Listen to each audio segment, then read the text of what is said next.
We are live. We are live. Welcome to College Football's Peek Around the Corner with your host, Greg Pflugar. We cover everything in college football because we love everything in college football. And if you do us well, please subscribe to our channel.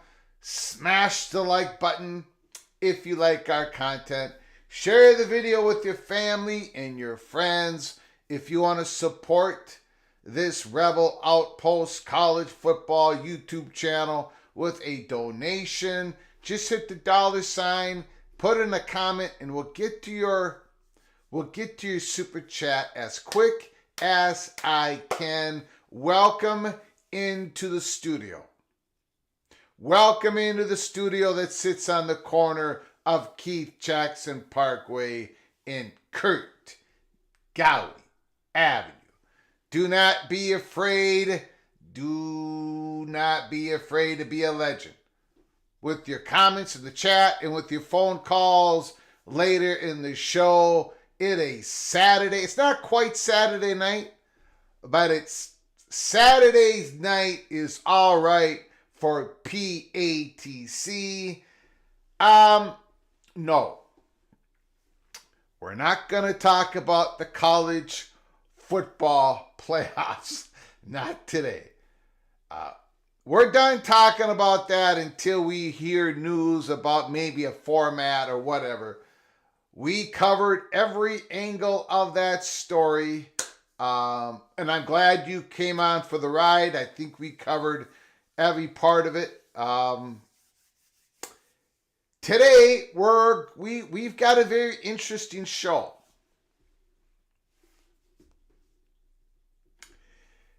Our spotlight team is going to be the Houston Cougars. as the PATC community knows, every live show, almost every live show, we cover now a team talking about the 2024 season. We're going all over the country, scattershot. We're not sticking with one conference for 1 week and then go. No, we're going all over the place. You don't know where we're going next unless I announce it before, which I've done the last few times. We've done LSU. We did LSU last night. I've got them ranked 8th, but I think that team has such a wide variance this year. I don't know, man. I've got them ranked 8th, but I've got them, what do I got them? 4th to 5th in the SEC, with Ole Miss just behind them. I think Oklahoma, possibility, but I've got Texas, Missouri, Alabama, Georgia, all ahead of LSU. The quarterback, the defense, they got the new defensive coordinator, Missouri defensive coordinator. We went through all that last night. If you want to watch it, our LSU Spotlight, go watch our live show from yesterday. Today is the Houston Cougars. Our main story of today is, why is Nebraska so worried about the next realignment wave? Now, a couple things here. One is, Greg Flugar, do not believe they have anything to worry about. I want to make that clear. I don't think they have anything to worry about. Number 2, Nebraska is worried. We're going to show you the evidence. And it has been buzzing around at Lincoln for quite a while. That's number 2. Number 3 is, I'm going to try to figure out why they are so worried, and I still don't think they should be worried. I've had people say, in the chat, I've had people say, Nebraska should be kicked out. I mean, not Nebraska. I'm sorry, Northwestern. They should be kicked out. Illinois, Purdue, they should be kicked out of the Big Ten. Mississippi State should be kicked out of the SEC. Vanderbilt, Minnesota, right down the list, right? And I keep saying no one's going to get kicked out. Nobody's going to get kicked out of the SEC, the Big Ten. There could be a fracture. There could be where the top schools in the Big Ten leave to the SEC because the SEC jumped so far out ahead of the Big Ten when it comes to value, or vice versa. Or there could be some Super League generated. Now, we at Peek Around the Corner never believed that the SEC and the Big Ten were going to separate themselves in 2026. I said that pretty much every day for months, and it did not happen. Could something change? Of course, something could change years down the road. And if it does, college football's Peek Around the Corner, we're going to give you the peek. But for now, no one's getting kicked out of the Big Ten. If you go look at the Big Ten bylaws, you really have to screw up. I'm not even going to show it. If you want to go Google it. But basically, for an expulsion, you have to continually do something wrong athletically. Like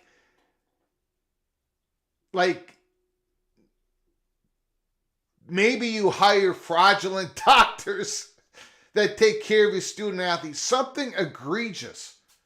Continuously.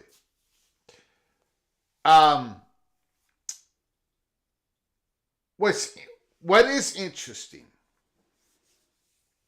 to me is, again, I'm going to get back to it. Nebraska is worried. Nebraska is worried. Now, I had a phone call yesterday, and we were going back and forth. Somebody who's a whole lot smarter than me, who's in the college football industry. That's how I'm going to lay it out. I'm not going to get any more particular than that, more detailed than that. And I was saying to this person, man, I spent a lot of time knocking down rumors on my show. And I went in my whole spiel. You've heard it. I talk about things that I think are interesting. I talk about things that you all think is interesting. But most of the time, I'm hitting the brake. I'm hitting the brakes, letting you know what is not real. And then I went into this thing of, a lot of people think a Northwestern could get kicked out. And, I went through all that. And the answer that came back to me was quite interesting. The answer was, yeah, no one's going to get kicked out. But if the Big Ten did kick out two schools, two of them, currently, if it happened today, now this person doesn't believe it's going to happen, no way. But the top two schools, he said, was Rutgers and Nebraska. And I'm like, that just doesn't make any sense. Nebraska has way more value to the Big Ten than many, many Big Ten schools. They bring more value to the Big Ten athletically than many of the Big Ten schools. And that includes my beloved University of Minnesota Golden Gophers. Rutgers, okay, I can understand that, although they bring value. No one's getting kicked out. But the person said, when you become a member, when you become a new member of the Big Ten, you do go under this probationary period. It's not talked about much. And there are certain benchmarks, things that the conference wants you to upgrade on. And one in particular, the one big thing was Rutgers was get your financial house in order. In other words, get some good accountants in there, some good tax people, some good budget people, because they were spilling money out and they didn't know where it was going. Kind of like what Arizona just went through. And when it comes to Nebraska, it was, Nebraska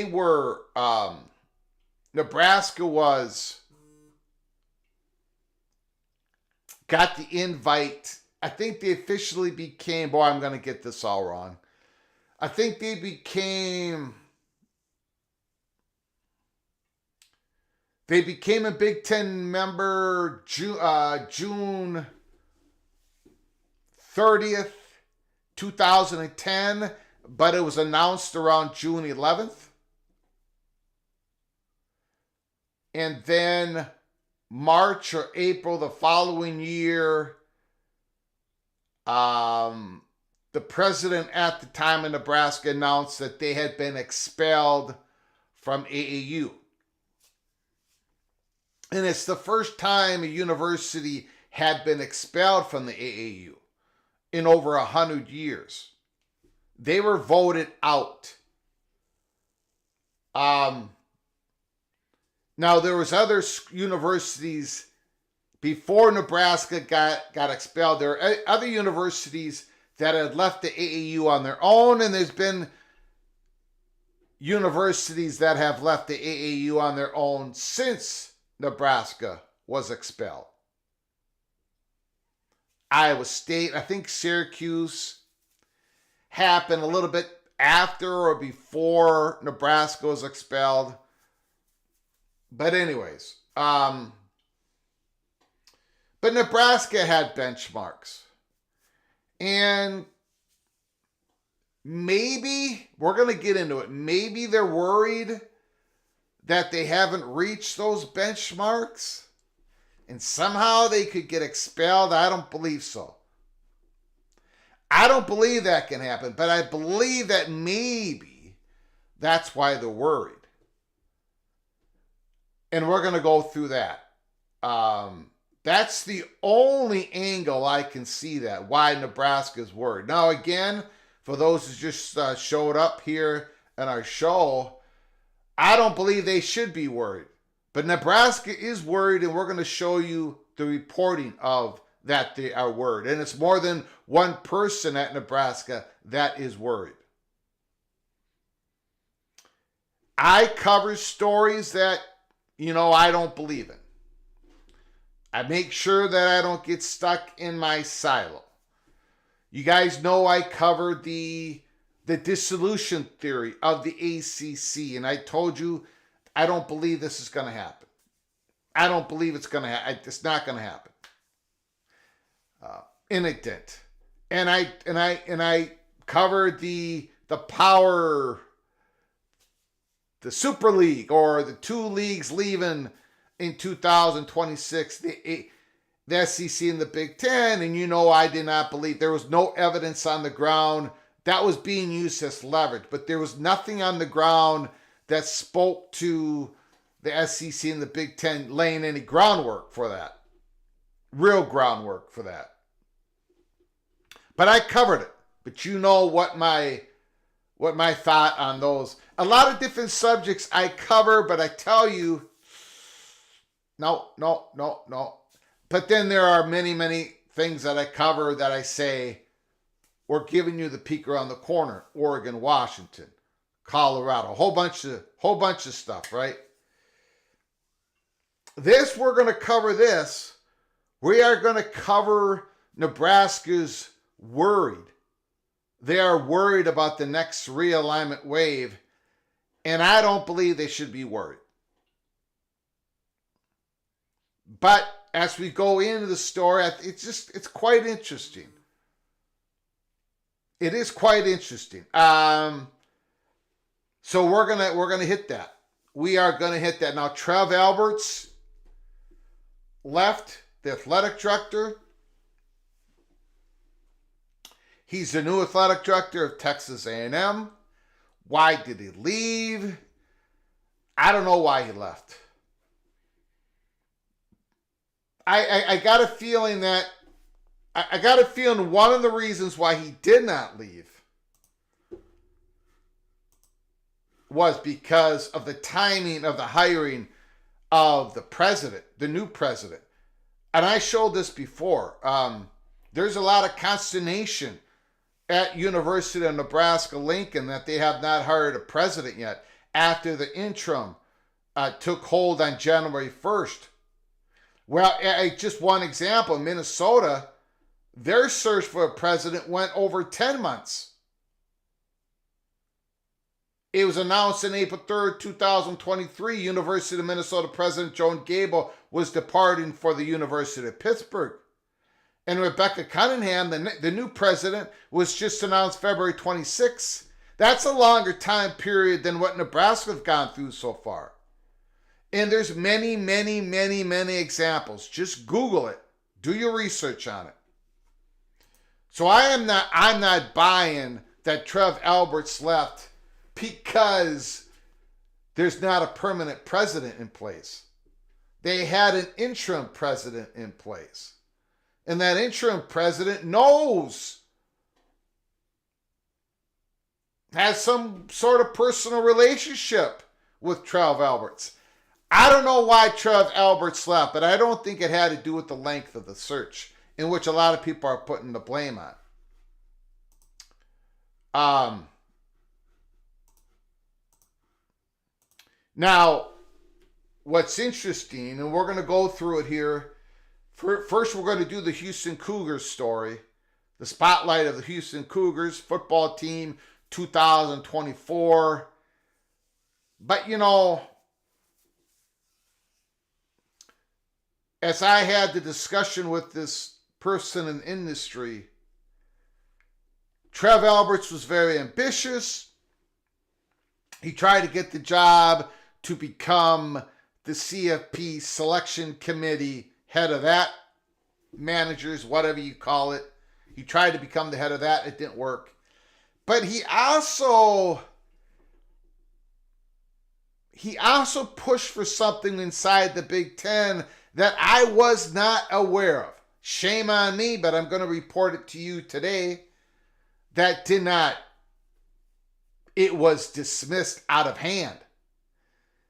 This was told to me yesterday in this long conversation, and I finally found it. It was reported a little bit by somebody, so there is confirmation. And Trev Alberts has said he's worried about Nebraska's future. And the interim president has talked about that Nebraska is not safe. So this is why we're doing the show today. Why is Nebraska worried? I don't think they should be. I do not believe they should be worried about the next realignment wave, but they are, and we're going to talk about it. First of all, I want to thank everybody who's come on into the chat room at the beginning of a Saturday show, and then we're going to get to the Houston Cougars, and then we're going to get to why worry. Why worry Nebraska? First of all, let's get to it. Jared Jones is in the house. Ryan Thomas, Richard L., The Walking Geek. GT is third. Heartbreak 25. R. Webb, holy smokes. K. Struthers. The Terrapin is here. The Terrapin, JD Turtle. Sheeps in wolf's clothing. Xmas is here. Tony, Minnesota Seminole. Gary, Illini, Ted, Bruce Harris, Boomer, W. Scott, Geyer. What is really going on in Nebraska? I don't know. We're going to do some speculation. They're worried. That I will bring the evidence to you. But beyond that, I'm just going to give you my hopefully educational speculation. Daniel Montcastle is in the house. Chad Bracey. Basa in Chai. Hey is in the house. Tu Master. Sean MGC or MGC Sooner. Wesley O'Connor. West Virginia is here. Ryan Thomas. Rock and Rant, Mr. Hurricane. Quentin Dude. Nick Kier. Bill G. Joaquin Morales is here. Anthony Carlson. Nebraska ain't getting kicked out of the Big Ten. Get real. And I agree with you, Anthony. But some people at Nebraska are worried. It is quite interesting. And we're going to hit it. Reese is here. Derek Marie. Ryan Thomas. If Genetics 56 becomes Nebraska's president, it's getting booted. Thank you for the super chat, Ryan. I do appreciate your generosity so very much. I see Genetics 56 is telling people on X, because people send me his tweets all the time. He's declaring that he never said that the SEC and the Big Ten were going to break off here and have their own plans. He never said that. But then again, Baylor Patrick, who's in the chat a lot of times here, he puts out a tweet. He did a little YouTube snippet of the Mark Rogers show, and Genetics 56 said exactly that. He said at the end of that clip, he said, "That is my story of this summer. Yeah, they're breaking away from the NCAA and having their own playoff." Genetics 56 said it continuously. It's on tape. It's on his tweets that he's deleted, but it's all over the tape. I tell you what, the guy is something else. Adi Puck, bye-bye Purdue. They must have lost in the basketball tournament. Nebraska is a basketball school. Coy is in the house. Bazoo. Hello, and War Eagle, another Auburn Tiger. Holy smokes. Nice to see you in here, Bazoo. Mick Stevens, TCU. Outside the echo chamber. This sets up a clear path for regulation. Illini Ted is in the house. I don't think that's the issue.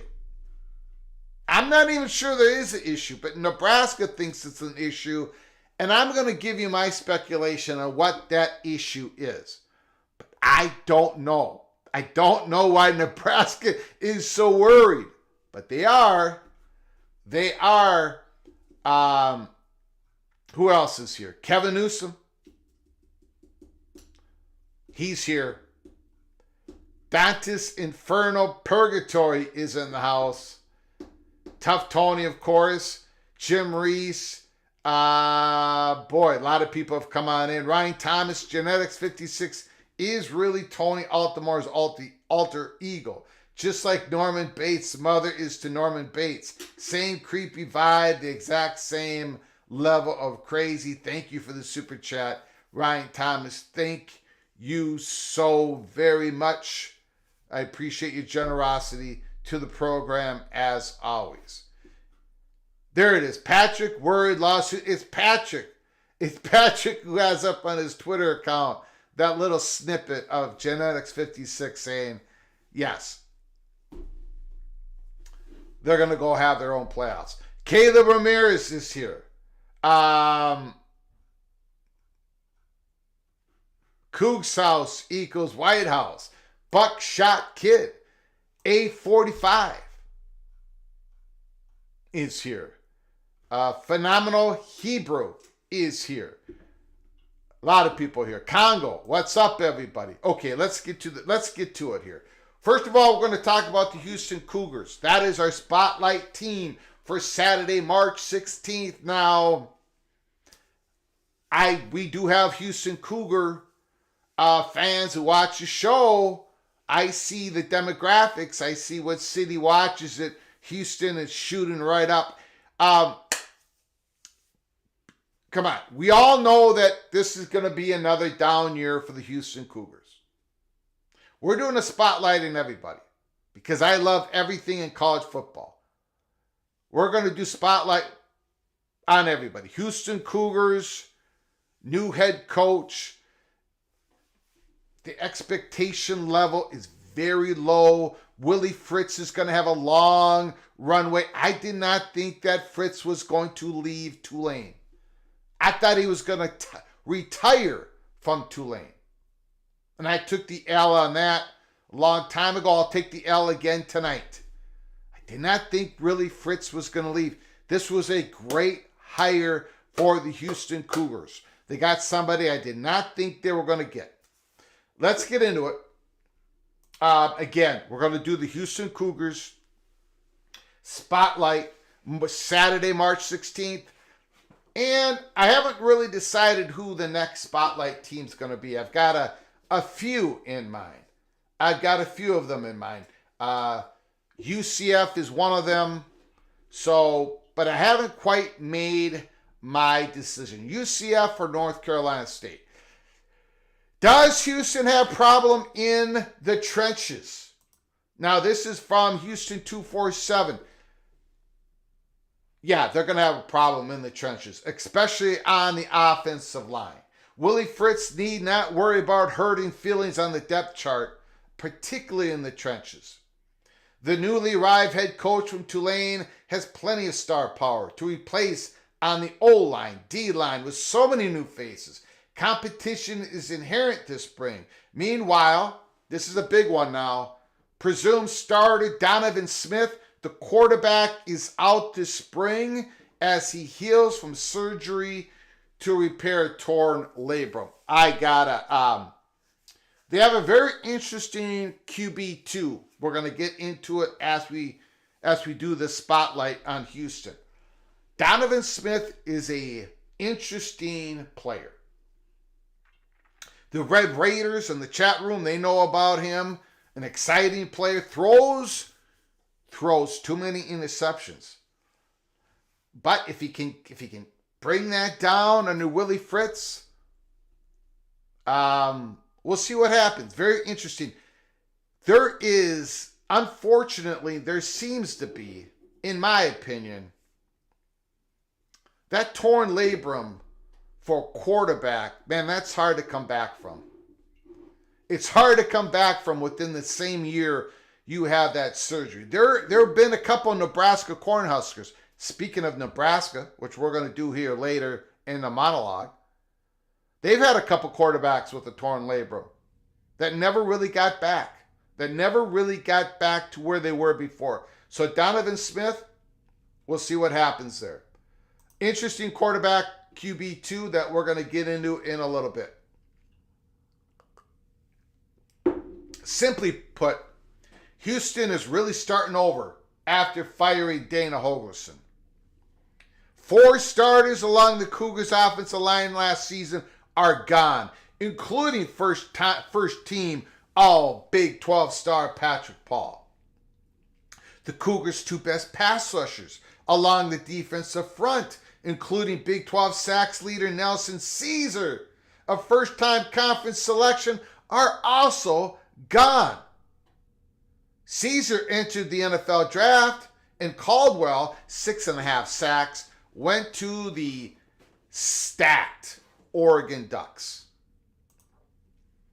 To counter the defections, Fritz signed 3 offensive linemen and 3 defensive linemen out of the portal. Louisiana Tech's Dakota White, UCLA's Jack Wiley, Ole Miss tackle Cedric Melton will battle for a plethora of hungry backups for time. So they're redoing everything here, guys. This is going to be a difficult task. Year 1, really Fritz. Tulane's Keith Cooper followed Fritz to Houston to lead the trio of new defensive linemen with a run defensive grade of 90 from Pro Football Focus. That's pretty high, man. That's pretty high. Which ranks 37th nationally among defensive linemen according to Pro Football Focus. Central Michigan's and Tulsa's defensive linemen joined him this spring. Cougars finished 4-8 last year. As we just read through the key losses, that left tackle Patrick Paul, NFL draft. Matthew Golden, wide receiver. And of course, they lost those defensive linemen, Caesar, Caldwell, and cornerback Malik Fleming. They got 17 signees, 18 transfers. The top additions, we're going to go through it in a moment here. The linebacker from Tulane, Corey Platt Jr., who came with Willie Fritz. The Georgia transfer, Muse. And that quarterback we talked earlier about, Zion Chris, Louisiana. He might get called upon. Zion might get called upon. Donovan Smith, labrum surgery in the spring. And then running back, Marion Burnett. I don't think he's going to be the RB1. And athlete Jason Ridgel. Offensive overview. After 5 consecutive seasons, scoring over 30 points per game, Houston's offense never found a rhythm in the Big 12 conference play. Cougars went 2-6. Head coach got fired. Willie Fritz comes in. He's tasked with rejuvenating the once flying unit, albeit in a more balanced attack that he deployed at Tulane. Was not the same offense as Dana Holgorsen. They lost their Matthew Golden. They lost their great Patrick Paul.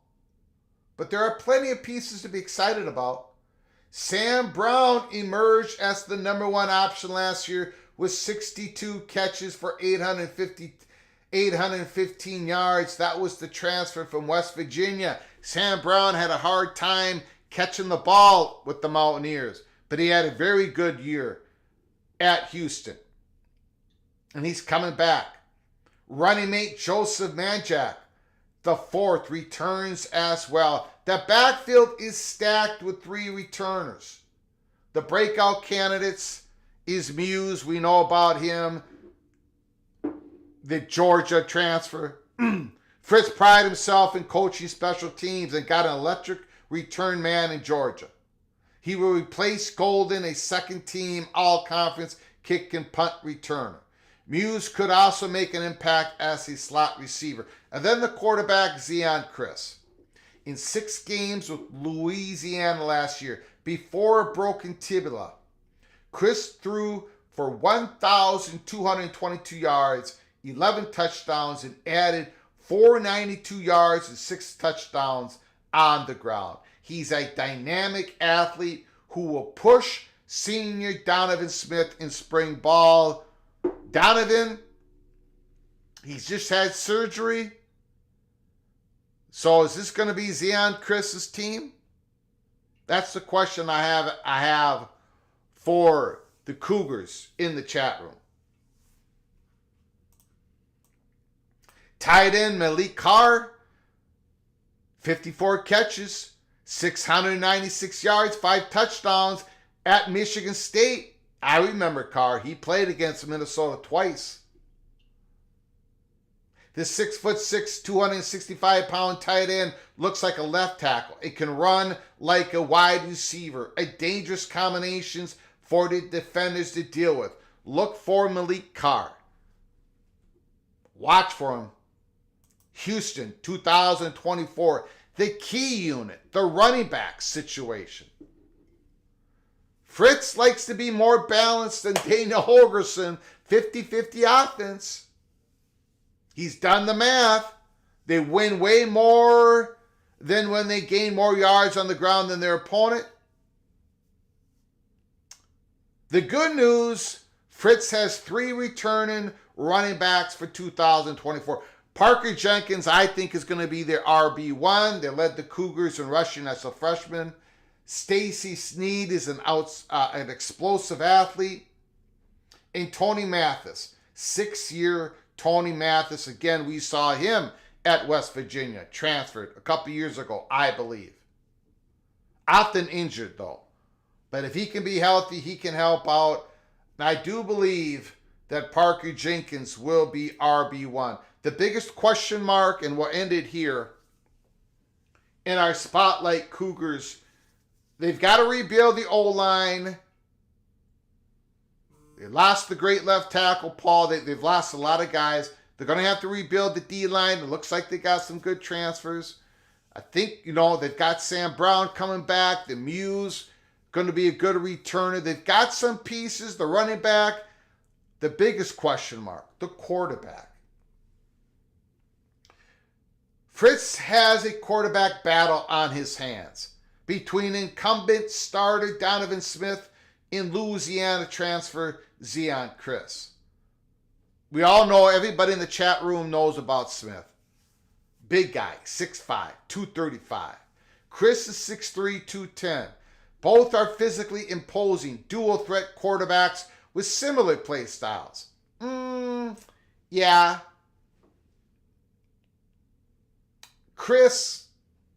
Zeon Chris is going to look to run more. Donovan Smith showed flashes of brilliance in the first year at Houston. 2-game stretch against Texas Tech, West Virginia. He threw 8 touchdowns, 0 interceptions, on 75% completion rate, but he threw just 9 touchdowns to 10 interceptions as Houston skidded to a 1-5 finish. I'm going to have Houston Cougars rated at the bottom of the Big 12. I'll let you know that right now. Willie Fritz, first year, he's going to bring his own culture, 50-50 offense. He's going to rebuild the offensive line, defensive line. I think he's got a little bit of a head start. He's a great coach. Fantastic coach at Tulane. But this is going to take a while. And I believe Chris will be the quarterback, if not at the start of the season, but by the middle of the season. When I did the Big 12 quarterback rankings, I had Donovan Smith near the bottom. I don't think he's going to last. I think he's going to throw too many interceptions. He's got a torn labrum, surgery. Houston Cougars going to be in for a tough year when it comes to winning losses. 4-8 last year. 4-8 this year. But Willie Fritz is the real deal Holyfield. So I think the Cougar fans are going to be excited. They're going to give him a long runway at Houston. And there is my Houston Spotlight report. The Houston Cougars. Let's see what happens. Put down your comments or give me a phone call later in the show. Let me know how wrong I got it. Let me know that Houston is going to be a bowl team. Let me know if you think that's the case. Willie Fritz, he probably won't be satisfied with the 4-8 season. We'll see. Corey, thank you so much for the incredible generosity. My, oh my, gift membership. Corey, once again, with your generosity, you've given another gift membership. You are hereby Cloak and Dagger Knighted. Thank you, Corey, so very much. So very much. Let's see who got the Ray Ray. Ray was gifted a membership. Ray, you are hereby Cloak and Dagger Knighted. And what that means, Ray, you can go and watch our Cloak and Dagger membership only episodes. Go to our YouTube channel. For those who want to become a member, go to our description box below the video, hit the link, then hit the join button, and become an early peak Cloak and Dagger member.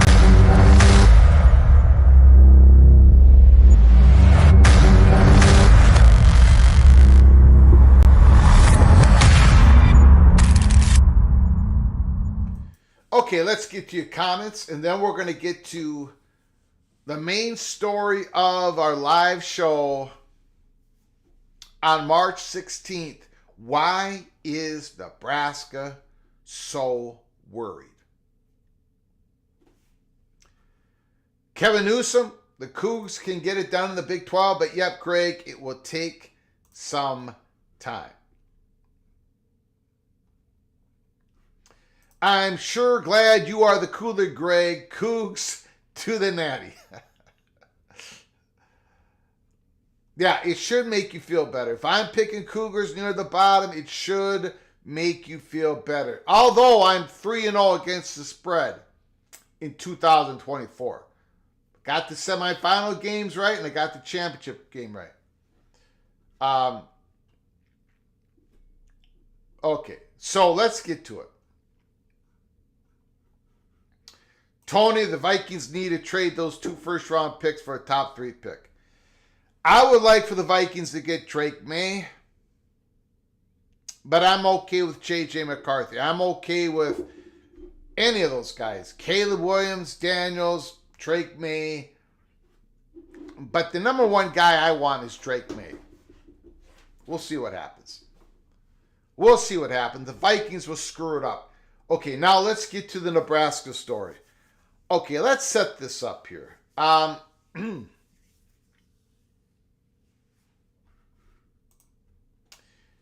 Nebraska Cornhuskers, they are worried about the next realignment wave.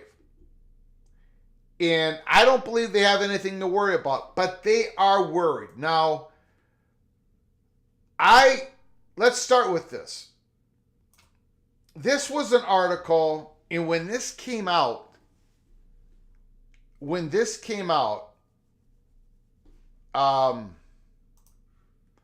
I spent about 7 seconds on it. Like I said, that's just the interim president. He's just trying to get everybody, the old carrot and the stick. The interim president of Nebraska is just carrying the stick. He's just wants to make sure that everybody in Nebraska knows that they've got to up their game when it comes to research and academics. So I did spend about 7 seconds on this. But after that conversation I had last night and delving into some more, yeah, we're gonna talk about it. This was back in January 28th, 2024. Now, not that long ago. Less than 2 months ago, to be honest. Chris Kaborek, and I apologize if I'm saying the gentleman's name incorrect. Okay? Chris Kaborek is the interim Nebraska president, and he began his interim presidency on January 1st. So this was 27 days into being the interim president. Okay? I want you to take note of that. 27 days. But he had been at Nebraska for a long time. And so when you read what he says here, and then we're going to add to this. This is not the only part of the story that we've got. Okay? Recruiting high ACT scores like 5-star athletes. Chris Kaborek is no typical interim Nebraska president. And again, I apologize if I'm saying the gentleman's name incorrect. The university, now this is back in January 28th. January 28th. Not too long ago. Less than 2 months ago. But this wasn't an interview yesterday, okay? The University of Nebraska interim president needs Trev Albert's signature. I'm not going through this whole article. I'm just taking out, so I believe I left the link. If I didn't, I will definitely add a link after we're done with the live show. So you can read the whole article. I just took the first part, took the last part. The University of Nebraska interim president needs Trev Albert's signature. Again, back to January 24th or 28th. But it's not for a 6-figure budgetary item or NCAA legislation on NIL. It's for an overdue item. Behind Chris Kaborek's desk in the office of the Nebraska's president in Varner Hall rests a Wilson 1001 football. And it's next to an old Nebraska football pennant in a frame and sign that reads, "Nobody cares. Work harder." Alberts may not recognize the old football. He may not remember the story behind it. 30 years ago, Alberts tossed that football to Kaborek. It was November 26, 1993, the day of the annual Oklahoma game. Before the game, Alberts was out on the field warming up just before number 34 would shake Tom Osborne's hand and walk out for his senior day. For those who don't know, Trev Alberts won the Dick Butkus Award. Best linebacker in the game. Nebraska. Just one of the many reasons why it was so shocking that Trev Alberts left for the Texas A&M job. Again, this was 6-7 weeks ago, this article. Kaborek, meanwhile, was up in the student section. He was a freshman at Nebraska Wesleyan, a former all-sports athlete from David City, Nebraska. "We were having a good old time," Kaborek recalled. "Some of my friends had a few tailgating beverages. They were a little rowdy.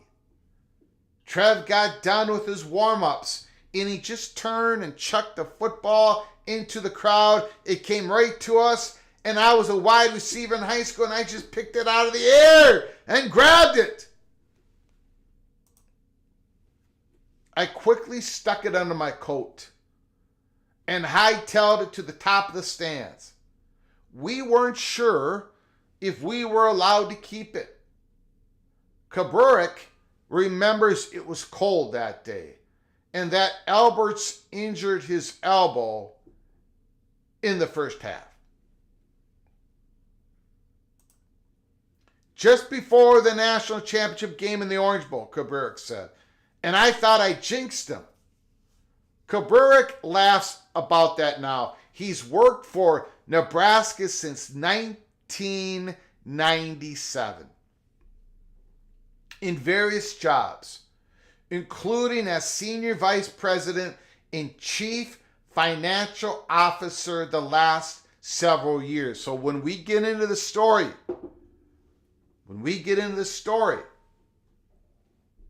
okay, so this guy's been around. Senior Vice President, Chief Financial Officer, and now Interim President. He's not some flighty guy. He would have never been given the Interim President job if he was just some guy who didn't have any ability, right? A serious guy. He's been around there since 1997. Senior Vice President, Chief Financial Officer, and now the Interim President. Okay, when he's doing this interview. I want you to all keep that in mind. Okay? He's not a Johnny-come-lately. He did not just walk in the door. He knows Nebraska. He's been in the meetings. He was the chief financial officer. He knows where all the bodies are buried. He knows where the decimal point is. He was named the interim president, Cougars, replacing Ted Carter, who left for Ohio State University on January 1st, and he will serve as the interim until the next president is hired. Now, we know he's still the interim president because they haven't named it. They haven't even, I don't think they've even named the finalists yet. And usually universities do that. Okay. So we know Kubrick has been around for a long time. He's had a lot of jobs. He's the interim president. And he also has a personal relationship with Trev Alberts. He's seen him, and you can tell by the story if you read the whole article. He's somebody that Trev Alberts has gotten to know. Now we've skipped parts of the article, and now we're going to get to the PATC money shot of the article. One of the biggest items is something that was a focus of President Carter before he left to take Ohio State. Regain AAU membership.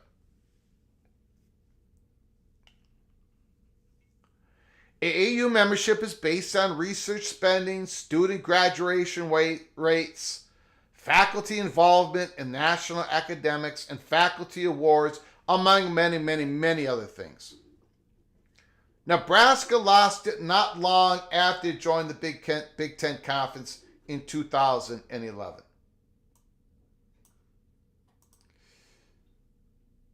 And here is the PATC money shot of the article.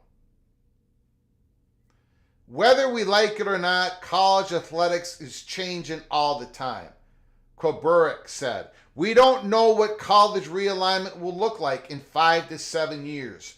There's no guarantee that Nebraska will have a seat in the Big Ten, so we have to make sure we look like our peers." Again, we've got more stuff coming here, but I do not agree with this. Nebraska is going to have a seat in the Big Ten 5 to 7 years from now. Everything that I understand about the Big Ten, and I think I have a general understanding of it.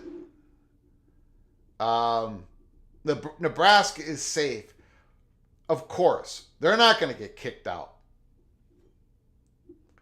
And this is the title of the show. Why is Nebraska worried? But it isn't just Kubrick that is worried. He goes, we don't know what college realignment will look like in 5 to 7 years. There's no guarantee that Nebraska will have a seat in the Big Ten.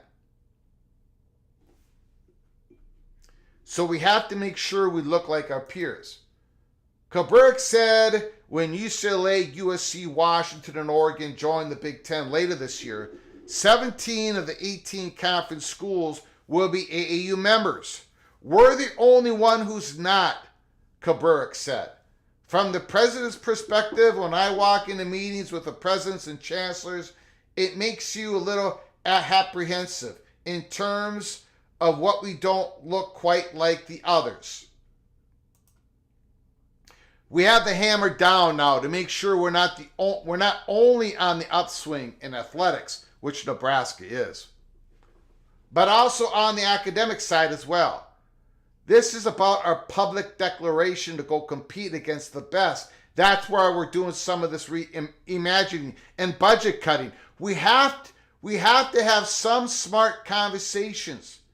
If those things aren't not contributing to our goal, we need to stop doing them. Okay, as you know, here at Peek Around the Corner, we have said this over and over and over and over again. You do not have to be part of the AAU to become a Big Ten member. Nebraska was AAU when they became a member, and then they got stripped of it. It was announced in June, I think 2011 or 2010, and then they made the announcement on April 29th the following year, about 10 months later, that they were being expelled from AAU. But you don't have... By the way, when that was reported, and you can Google this, that day that when they were expelled, Delaney came out in public and said, I think it was Delaney, somebody in the Big Ten office, I think it was Delaney, came out and said, look, we've had interest in other schools that are not AAU. And he mentioned Notre Dame. Notre Dame's AAU now, but back then. But it is important that a Big Ten school with the research and academics meet their benchmarks, that they grow as a university. That's important. Having an AAU status is a good, it shows that you're a big, large, impactful research university, but that's not the end of all things. There are research universities out there doing great things that are not AAU. It's a private club. The AAU does not hold the veto pen on who is a Big Ten member, who is not. When Nebraska got kicked out, expelled, 44 of the 62 members, at that point it was 62, 44 of them kicked Nebraska out, expelled them. Many of them Big Ten universities, right after Nebraska became a Big Ten university. So it isn't...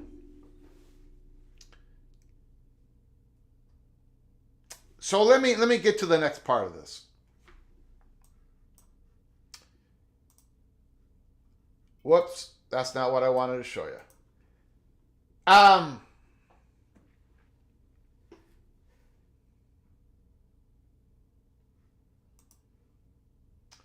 This is Sam McEwen, Nebraska beat writer there. Trev Alberts could have allowed, this was March 14th, at the time with all this Trev Alberts stuff, a couple days afterwards. Trev Alberts could have allowed Ted Carter, could have followed Ted Carter to Ohio State 3 or 4 months ago. So he could have worked for the same guy he was working for at a university and athletic department that had all the answers. But he didn't leave. And he signed an extensive. And he said he loved the place. Something in the last 3 or 4 months changed. Okay? Now that 3 or 4 months, that's within what the interim president, with that interview, saying that, Nebraska, we can't feel like we have a safe seat in the Big Ten. This was also Sam McEwen. Huskers Game Day put this out. This is what he said as well. He just hired Matt Rule, Trev Alberts, and at Texas A&M, he's inheriting a coach who's going to be there at least 3 or 4 years. Why would he leave Nebraska? I think about it, and it comes down to that fundraising vision. Does the vision that Alberts has match what Nebraska is able to pull off? Simultaneously, is Nebraska completely safe in the Big Ten? This is Sam McEwen. I think that's a question everyone is looking around and wondering. You wouldn't think that, but if you listen to a couple of the comments he's made in the alignment that he wanted to have, the Big Ten is committed to its schools, but at the same time, they are adding. This is a destabilizing moment for Nebraska athletics. So we're going to go over that, and I got more to show you. Okay, this is not all it. Again, I believe, and I don't think Nebraska has anything to worry about. But people in Nebraska are worried. We're trying to figure out why. I think maybe I know why. But again, it's just educated speculation at this point. And I'm going to show that later. Simultaneously, is Nebraska completely safe in the Big Ten? I think that's a question everyone, he uses the word everyone. So McEwen and other people have had this conversation, not just with the interim president, maybe other people, but with Alberts himself, and we're going to get into something here about Alberts. I think that's a question everyone is looking around and wondering. You wouldn't think that, but if you listen to a couple of the comments he's made, Trev Alberts, on the safety of Nebraska in the Big Ten, and the alignment that he wanted to have, and now that's what we're going to hit. That's where we're going to hit next. The Big Ten did not do what Trev Alberts wanted it to do. Again, in that conversation that I had somebody in the industry, that's how I'm going to put it, this is one of the subjects that he talked about, and I was completely caught unaware of this. But Trev Alberts wanted the Big Ten to do something. And the Big Ten is completely didn't want to do it. Like they are not. That is not their vision. You remember, Trev Alberts wanted to become Big Ten commissioner. He wanted to be the committee head of the selection manager, whatever you call it, playoff committee selection. But he also wanted to be Big Ten commissioner, and I think they did not like his vision. We're going to get into a second. But if you listen to a couple of the comments he's made, Alberts, on the safety in Nebraska, in the alignment that he wanted to have, the Big Ten is committed to its schools, but at the same time, they're adding schools. Okay, so what do I mean by the alignment? And again, this was explained to me before then. I made another couple calls, made one in particular, and then they showed me this. This was August 15th, 2023. August 15th, 2023, Sports Illustrated. Nebraska's athletic director Trev Alberts warns next conference moves will be far more disruptive.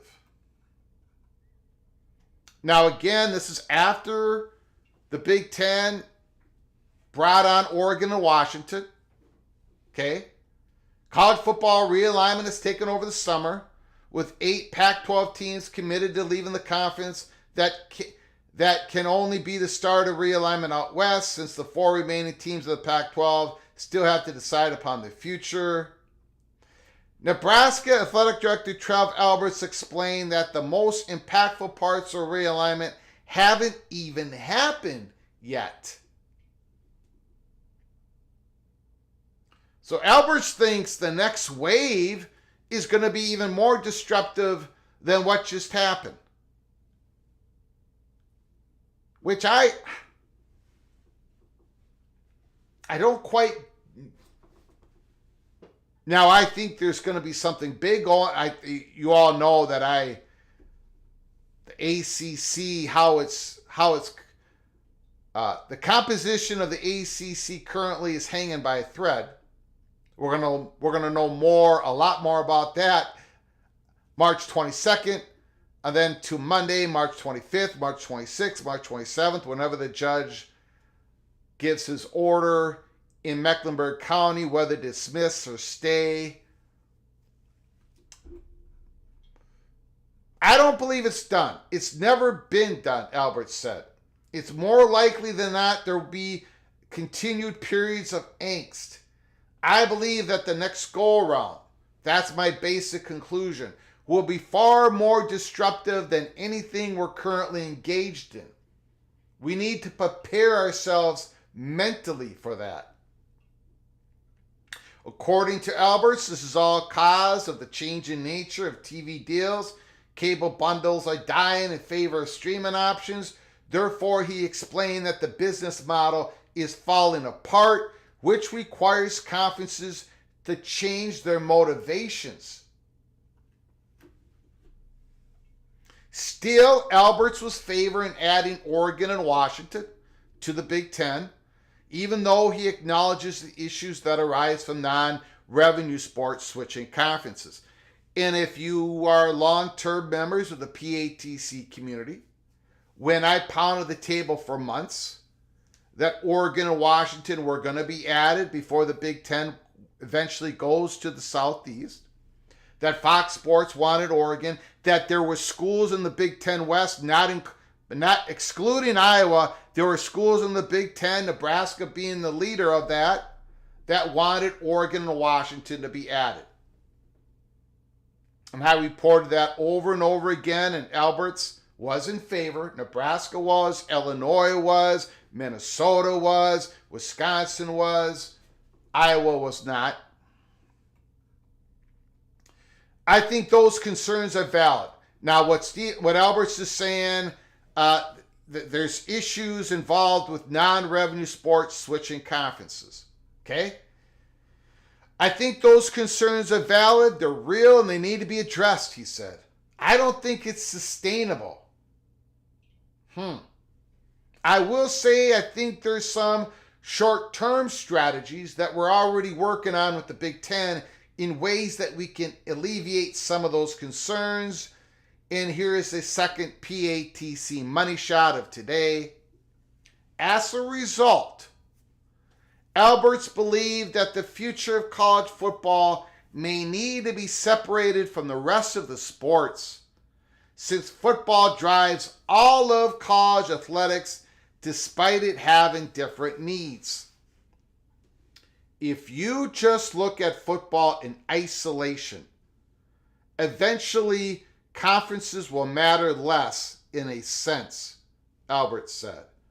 If we can find a way to take football and have that be this entity here, I think then you can get back to doing some much more intelligent thinking around the rest of the sports, which should be regionally based. Trev Alberts wanted to isolate football from the other sports, the other non-revenue sports being regionally based. And I will tell you, and we've said this before, not even having anything to do with, definitely nothing to do with Trev Alberts, that the Big Ten is completely the opposite thinking on this. This sounds more like Chip Kelly. The Big Ten, when they expanded, they wanted all the sports of USC, UCLA, Oregon, Washington. They wanted everything Nebraska had. They wanted everything Penn State had. They're not interested in isolating football away from all the other sports. No. So, yeah, now I understand why Alberts did not get the Big Ten commissioner job. Is this part of the reason, as was discussed to me last night? Alberts is so worried about, again, Sam McEwen said it, that Alberts is worried about the safety of Nebraska. He said, if you go back, I'm going to post it again here.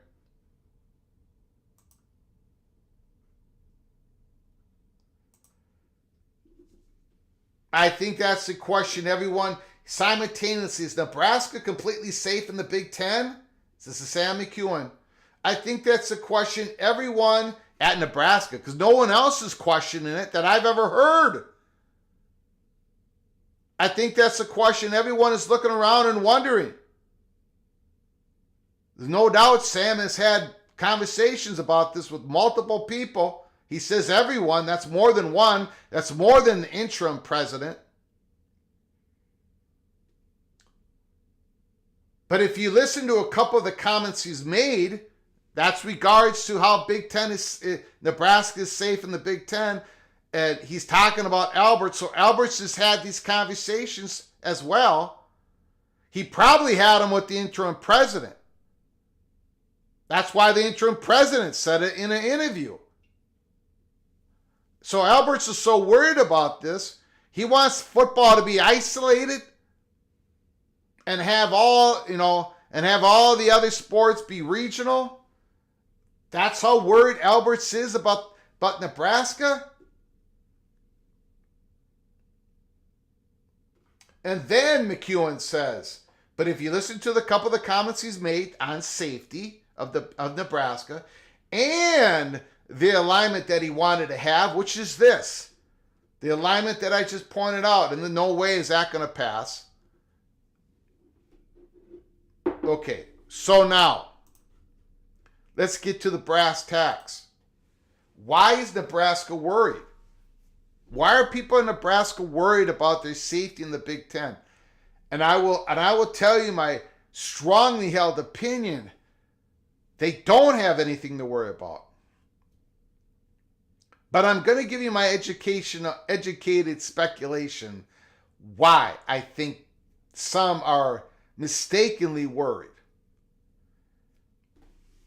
And it has to do with the conversation I had last night. Again, I don't think anyone's getting kicked. No one's getting kicked out of the Big Ten unless there's a fracture. A fracture where the top Big Ten brands, let's say the SEC shoots upward when it comes to value, leaves the Big Ten behind, and some of the Big Ten top value schools, they have to make a move because they can't be competitive. Well, I think Nebraska could be one of those schools that go and go to the SEC or create a super league. I don't think anyone's being kicked out. But there could be a fracture in the future. We'll just have to find. We'll cover that story when there's evidence that I should cover that story, if that becomes a story. But now, why is Nebraska worried? Why are there everyone, according to Sam McEwen, worried about the safety in Nebraska? Why?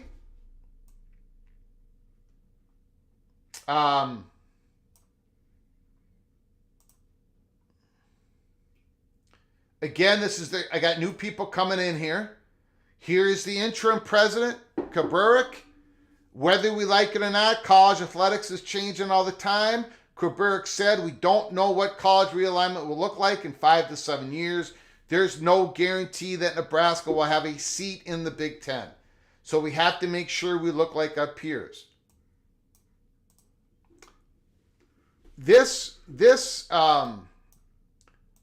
going to be very difficult to see. In fact, it's going to be basically impossible to see. Let me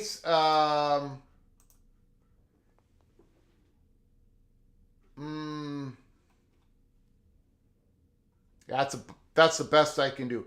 This is what I'm about to show you. What I'm about to show you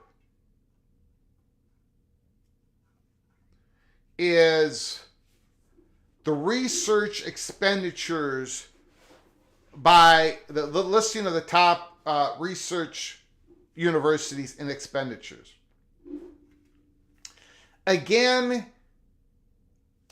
this is a metric that is most important.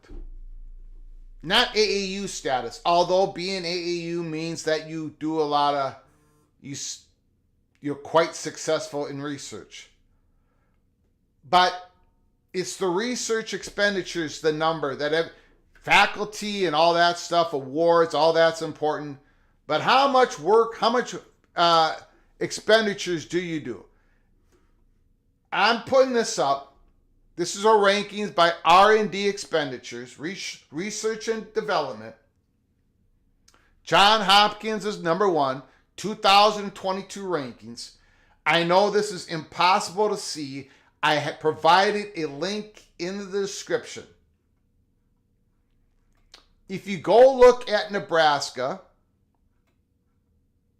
they are number 87. They used to be in the 70s. They used to be right with Oklahoma.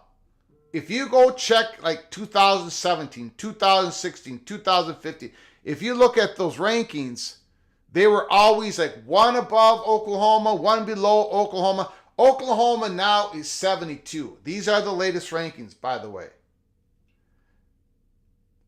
It isn't that Nebraska's total research and development numbers have fallen, because they haven't, but they haven't kept up. They keep slipping. And I think maybe this is what Nebraska is worried about. It's the only thing I can think of.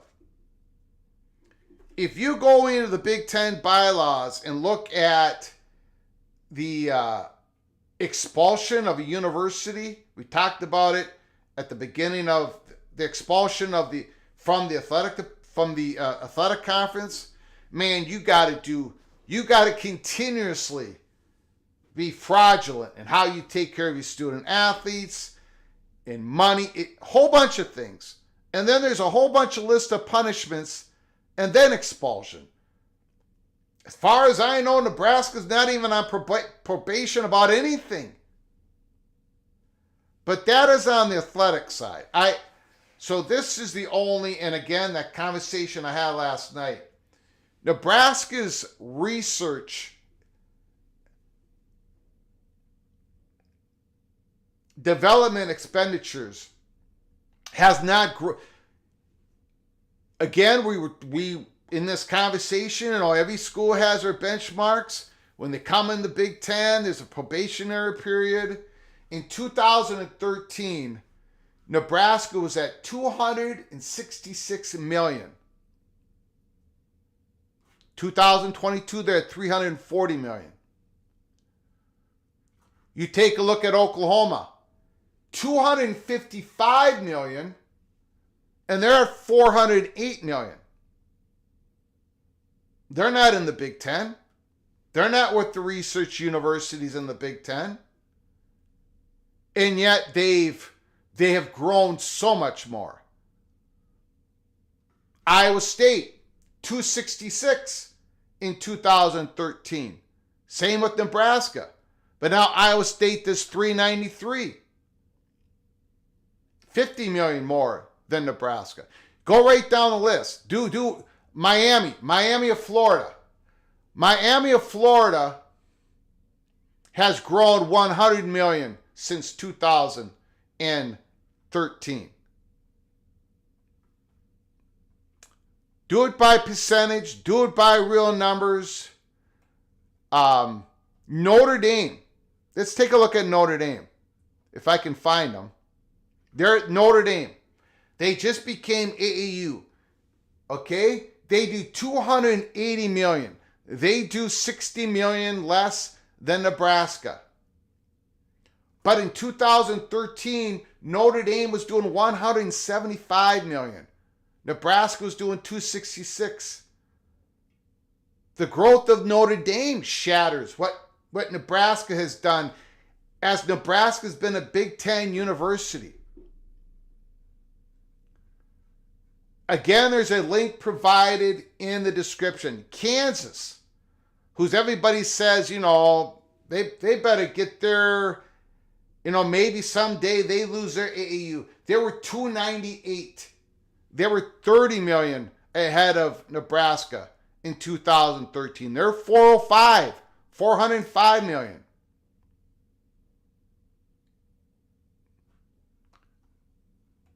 You go right down, it's you go check the 2013 numbers to the 2022 numbers.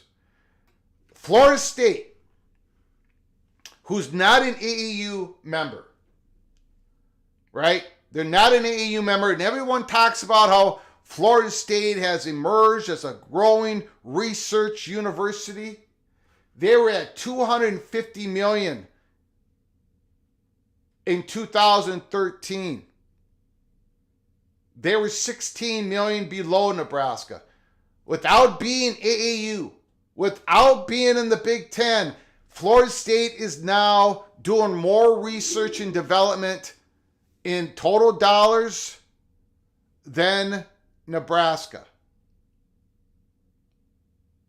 They're at 355. They're 82. Nebraska's 87. I know that's very hard to see. If I pop it up any higher, then I can't see the 2013 numbers. There's a link provided. That is the only reason that I can even come up with that Nebraska is worried. That maybe they haven't been hitting their benchmarks. Everything is in flux. I don't know. They haven't made the investment. The AAU thing, that's a political thing inside the AAU. That's, hospital. They don't have hospital on campus and everything. But the research and development expenditures, Nebraska, they haven't kept up. And there's way more. Go through the list. There's so many examples. Nebraska keeps slipping. And they shouldn't be slipping because they have the advantage of being in the Big Ten. Look at Indiana versus Nebraska. Take it by numbers, take it by percentages. Look at the University of Minnesota. 800 million, now they're at 1.2. That's like a 33% increase. Just take a look at it. We having problems in the chat room.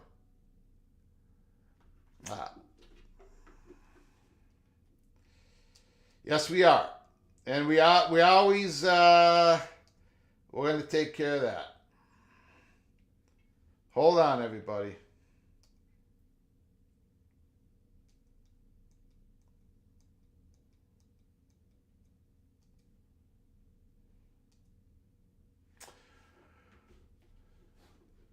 Okay. So there it is. I mean, I don't believe anyone's getting kicked out of the Big Ten. But there is evidence out there that people at Nebraska are worried. Why are they worried? That's the only explanation that I could come up with. Because honestly, they're not under probation for anything.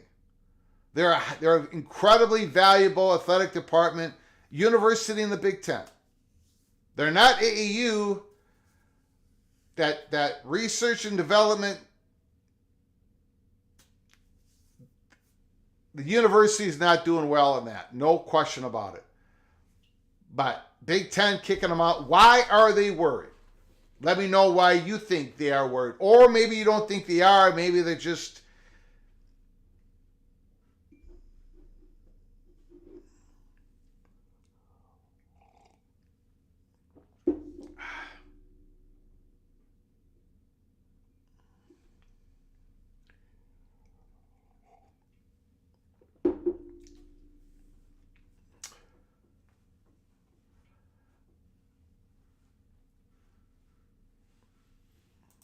Hooded Ninja 4, demographically, Nebraska is no more short of a spot than UCLA or Michigan State. Huskers just seated 90,000 for women's volleyball. They're not sitting at the kiddies table. Congo, I agree, Greg. No one is leaving the Big Ten. Paranoia would destroy you. No way Huskers would be left out. Maybe paranoia got to Trev Alberts. Maybe he passed it on to the interim president.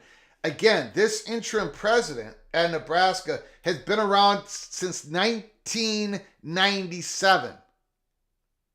1997. He's been their finance guy. He's been their senior vice president. He's their interim president. And he's talking about Nebraska potentially is not safe.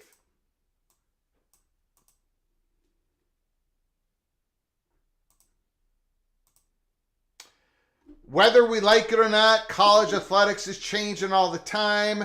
Kubrick said we don't know what college realignment will look like in 5 to 7 years. There's no guarantee that Nebraska will have a seat in the Big Ten.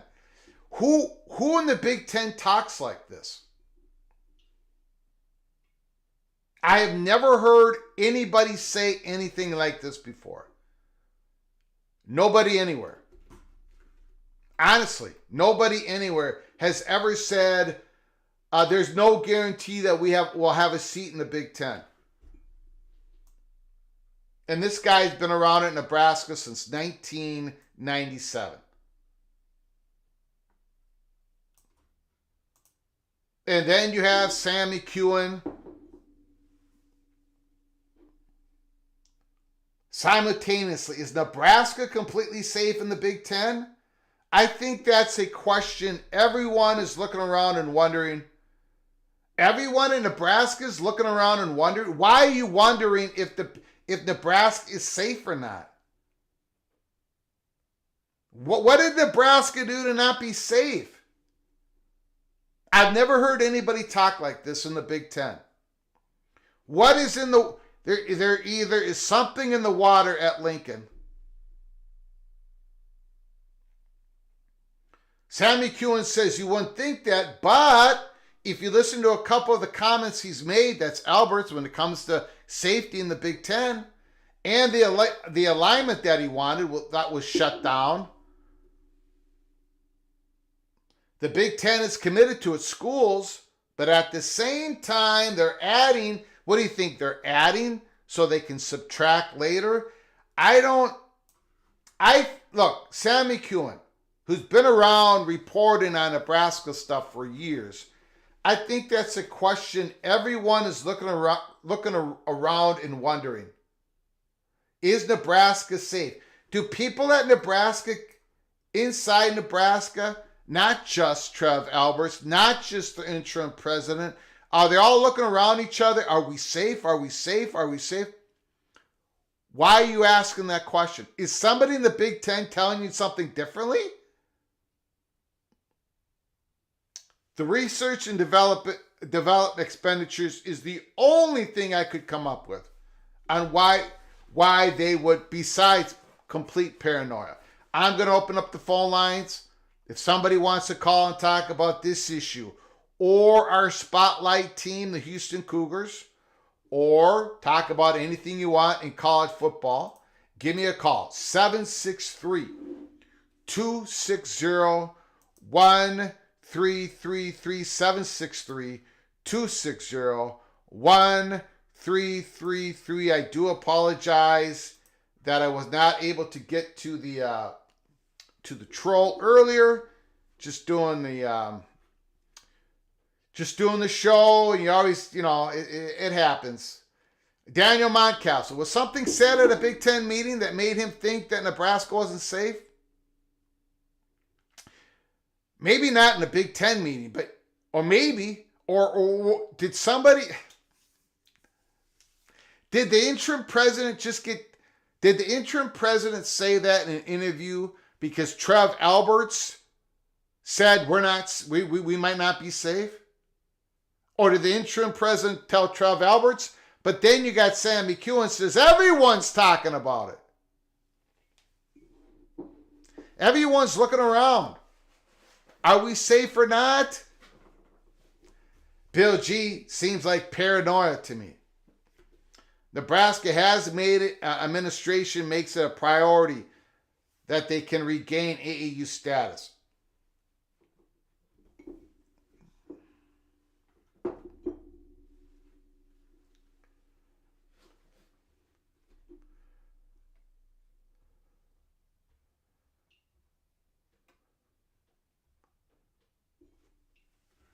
The architect, Nebraska's not in danger of being booted. I would agree, but you had the interim president say it. According to Sam McEwen, Trev Alberts said it. And then Sam McEwen said everybody is talking about it. Where is this coming from? Why? Why is Nebraska not safe in the next realignment wave?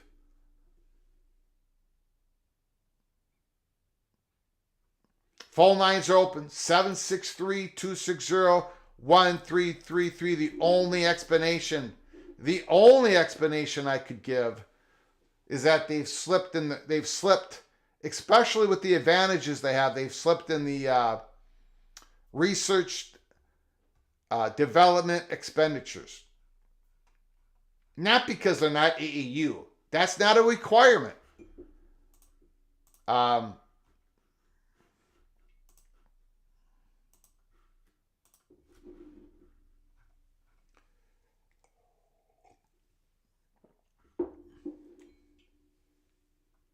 And now, it is. It's at least curious, right? It's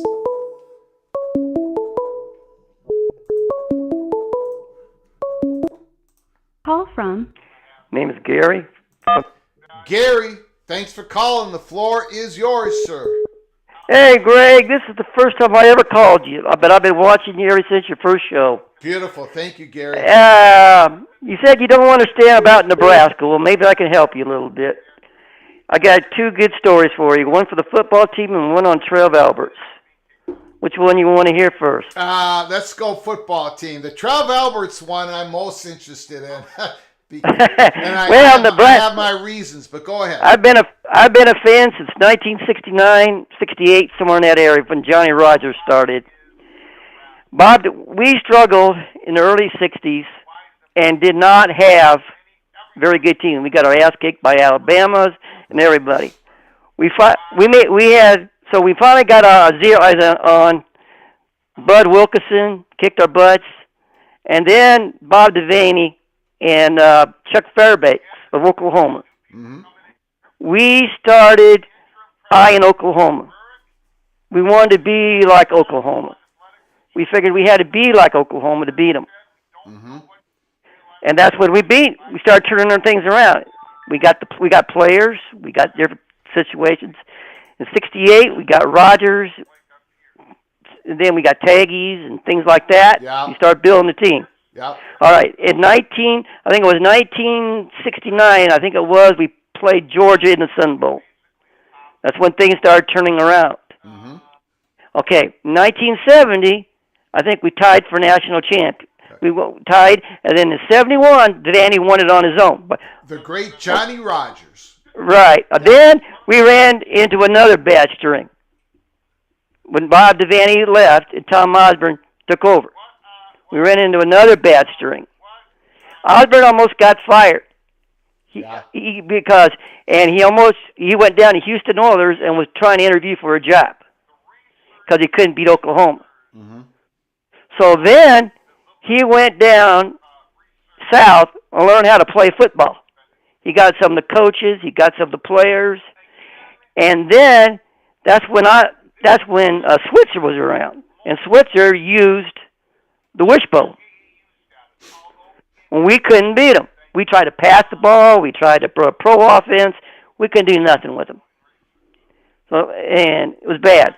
So then, that's when Osborne learned how to play football. He caught what he called the Osbone, Oklahoma had the wishbone. We had the Osbone. Yep. And we ran a triple option out of a I formation. So then that's when we started being a powerhouse with the Tommy Frazier's, because we went south, Florida, all over the places, and get the players. But again, it took Oklahoma, everybody in the state. We shut down for Thanksgiving almost up here. Everything was Oklahoma. Yeah. We didn't like Missouri. Yeah, we didn't like that. We hated Texas.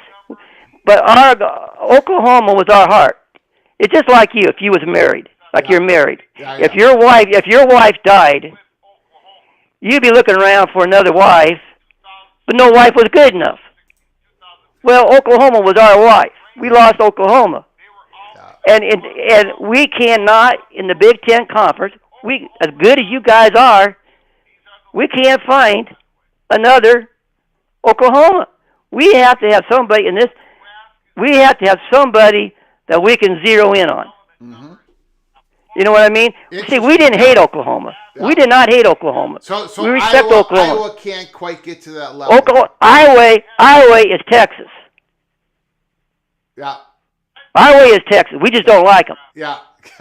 Okay. I don't care how good they are. I don't care how bad they are. That makes no difference. Yeah. We just don't like them, just like Texas. Yeah. But Oklahoma, we respected. We wanted to beat Oklahoma. If we could beat Oklahoma, we could beat anybody. Yeah. And that's what we did. Yeah. And that's how we got there. Well, when we got mad at Texas and we left because of Texas, we lost our heart. And the young people today do not understand that Nebraska has never bounced back since they lost Oklahoma, because it always took Oklahoma to pull us out of the swamp. Interesting. Yep. And nobody as good as Ohio State is, as good as Michigan is, yep, there is nobody there that we, like on a Thanksgiving Day, until Nebraska finds that bridesmaid, that the state, all the fan base, the school, the football players can zero in on, we're going to struggle. We always do. So maybe what you're inferring is, for Nebraska football program to elevate itself once again, like historically it does, maybe they should put feelers out to the SEC. Well, no. I'll tell you what. There's one team that I think that's coming that could give us the shot we need. Okay. Florida State, because Nebraska was close to Bowden. Yeah. Interesting. Osborne and Bowden was close. They always went to meetings together. They always did this. So if Nebraska and Florida State can get together, yeah, and Florida State can replace Oklahoma, yeah, and we could play them on a basis of every year, and make it a rough ride, that could be the one thing to pull us out of this. Okay, what's your Trev Alberts story? Trev Alberts is something that you're going to have to look up. Because it goes back. Got it. Yeah, Trev Alberts is a golden boy. He is a great football player, but that's what he is. He's a golden boy. Yeah. If you really want to dig in, look up University of Nebraska at Omaha, Mavericks. Yeah. We had the number one wrestling team. Yeah. We had a top 10, 15 football team. Yeah. But Nebraska was mad because we kept taking their walk-ons that they wanted. Yeah. So there was a deal cut in those days that UNO could move up to Division I in hockey. In hockey, yeah, and bring everything else up if you quit the football team and you quit the wrestling team. Yeah, I know that story. Yes. So as soon as he got that done, he caught heat in Omaha. Yep. And he ran. Yep. He got a job in Nebraska and he ran. Yeah.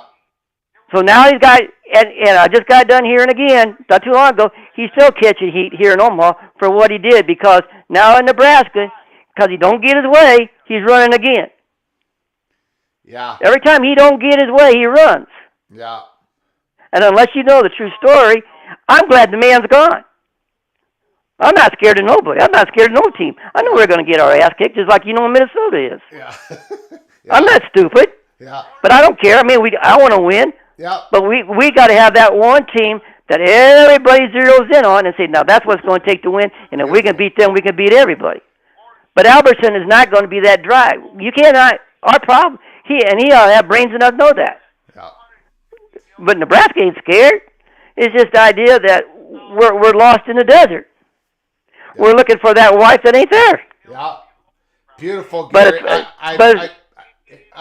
We got more calls coming. I appreciate the call. I hope that answers your question. What was that?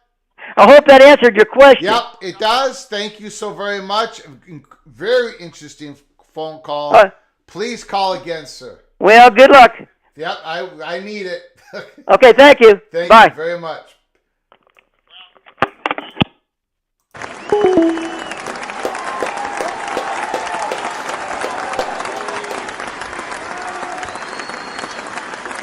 Rock and Rant. Greg, ACC, Magnificent 7, riding again before 7-1. Riding again. I don't quite know what that means. I'm not a believer in the dissolution thing. But thank you for the super chat, Rock and Rant. I appreciate it. Call from Immaculate. Uh-oh. Hot guys it's about to be on. Hot guys are not married to Nebraska, according to Gary. Immaculate calls in next. Brace for impact. We were saddled with them, okay? When they're saying they're looking for a bride or whatever, we got you with a shotgun pointed at our head, Nebraska. And nobody in Iowa wanted freaking Nebraska as a rival. That's Iowa State's rival. You know, you come in here, that's fine. We'll give you a nice little home. You were worried that Texas and Oklahoma were going to leave you, and now you're trying to look at Big Ten schools. Like, who's our new Oklahoma? And, Iowa's Texas. No, we're not. We're Iowa. And we're the Big Ten, and you decided to join us. Don't go looking for your Oklahoma. Don't go looking for your Texas. I don't give a crap about any of that. Understand who you are and where you are. Stop swinging for the fences and try to get a single. You keep striking out, and it annoys the rest of the conference. And to hear one of these goals about, respect, that's fine. He likes his team and all that. But to come in here talking like they're still better. No, you're not. You're sitting there with no president, no AD. Your coach is leaving. I don't care if it's this year or next, but he's gone. And so stop acting like there's something better for you and like Florida State's going to care about you. No, they're going to care about Penn State. They're going to care about Ohio State. They're going to care about Michigan. They're not caring about you. And the folks saying that Iowa's sensitive, no, I'm just responding. It's a call-in show. Yes, Jason, I'm calling in response to Nebraska folks thinking you're bigger than you are in the conference. And you just need a wake-up call. So I hope you get all your business in order, because you being in a good spot is good for the Big Ten. But acting like there's something bigger and better for you in the conference than Iowa as your rival, no, there isn't, because no one else wanted you. That's why we got stuck with you. We already had rivals. We already had Wisconsin, and we already have Minnesota that are long-term rivals. We didn't need you. Didn't even want you. We got stuck playing you guys on Friday nights and for Thanksgiving now. And so, yeah, they need to have a reality check. And once they do, they will be better off. They'll stop swinging for the fences and realize maybe you should start to approach this thing more like Kansas or Kansas State. Find yourself a Leipold or something like that, some guy who just wants to come there and hang out. That's what we do at Iowa. We get a guy and we make them feel at home, and we let them have some room to breathe. That's what you're going to have to do. So, I was hearing that going, man, if this is the way that this is what they are feeling in Nebraska, I don't see them getting out of this. They need to have a reality check of what they're doing. And that's honestly coming from a place where I hope that they do. Yeah. But just to be like, Iowa's like Texas. Like wake up. You're in the Big Ten now. Start using Big Ten nomenclature. Start talking about Big Ten teams. Stop talking about back there. Yeah. Like, you decided to leave it. And so, people saying sensitive. Well, no, I think they're sensitive because this is reality, and they don't like that. So, anyways, that's all I really wanted to come in and say. I got plenty of other things to go do besides sit here and laugh at Nebraska fans thinking that they're still back in the. Can I ask you a question? Can I ask you two questions? Yeah. Go ahead. What's the news on Justin Fields? I see a few things in the chat. What's going on? The news is that Chicago Bears are Chicago Bears. Yeah. And they're going to continuously and always make terrible decisions. And instead of going to get Harrison to put with Fields, they're going to probably go and get a brand new quarterback with nothing around him. They and trade Justin Fields, or what they do? They're trading him to the Steelers for some picks. Oh. Yep. Okay. Interesting. So, and why do you think? What? I don't know. Did you see the monologue where I went through the interim president, his statement, and Sam McEwen, the beat writer at Nebraska, about everyone around here talking about, are we safe or not? What do you think all that comes from at Nebraska? Did you catch my earlier part of the show? Nope, I snuck in here at the very end, but I can still answer that from knowledge here. It's been a while since, honestly, that they've been relevant, and then we're talking about a program that used to be arguably the most relevant program in the country, and so that's where they're at now. They don't really know where their future is, and I think that maybe some of the donor money now is starting to dry up. They're kind of like, wait, how long are we going to do this for? I mean, I'm sure there's still people donating, but it's the margins that you start to lose. And so that might be where they're at. And, they're going to have to accept their new reality at some point in time. And we are expanding across the country now, so they'll have some opportunities. Yeah. But, I don't know. They just need to kind of wake up to the future and stop thinking about the past so much. Yeah. That's pretty much it. Got it. When they do that, I think that they'll be okay. I mean, they've got all the facilities in the world. Great stadium, great facilities. I mean, a kid comes there, you're basically nobility when you're on that team, when you're in that town. You're treated like you own the world. And so they can do it. They really, truly can. It's just they still seem to think they are who they were, and they're not. And, they can take shots at Iowa all they want, but Iowa's been kicking their ass, and Iowa's one going to conference championship games when they're still having the lowest rated offense in the entire college football world. So it's stuff like that. They need to kind of get a reality check and realize the problem is them, and, stop reaching out and pointing out at others like the problem is everyone else. But yeah. Did you get my where I was talking about how little Nebraska has increased their research and development expenditures since they've been in the Big Ten? Did you catch that at all? No, I mean, okay. I would hope so. Like, what? If you're in the Big Ten and you're in the BCAA with everyone and you don't, you're sleeping at the wheel. Well, how much have they gone? That's the only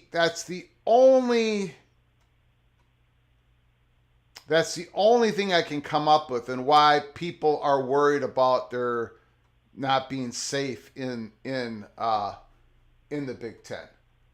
Nah, safe. What? They're safe.